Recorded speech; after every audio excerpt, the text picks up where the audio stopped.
In our opinion, Spider-Man's got the best rogues gallery in superhero fiction.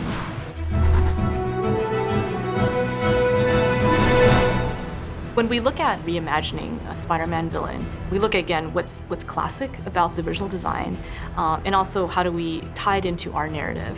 How can we get a character that's existed for decades, and how can we do our spin on him so that it's modern and very specific to the game? Look out!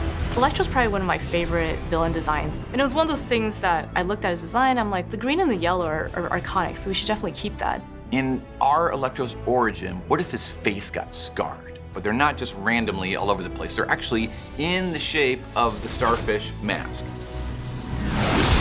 Long time no see!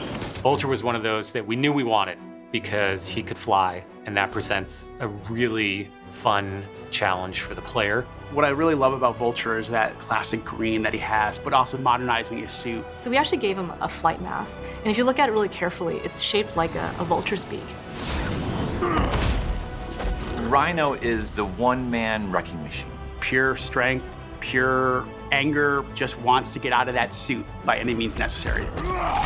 Within the Sinister Six, he is the strongest, the biggest, and not the smartest.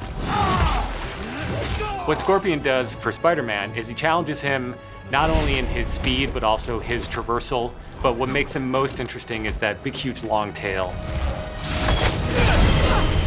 So we chose Mr. Negative because we wanted people right away to know this was a different, unique experience, something they haven't seen before. When we first meet Mr. Negative, we only know him as Martin Lee. He's the nice guy who Aunt May works for at the Feast, and they run these homeless shelters. What I really like is that you see Martin Lee as Peter, but you see Mr. Negative as Spider-Man. You have that ultimate version of two worlds colliding. This is gonna be something they haven't played before. So you have this mix of threats. Mr. Negative, he is truly the dark side of himself and of everyone. You have a big rhino stomping at you. You have Scorpion with the tail coming out of there. You have Vulture striking from above. And then you have Electro, who is striking you from a distance. And there's one more villain that we have not shown yet. I promise you on September 7th, you'll understand why he's my favorite.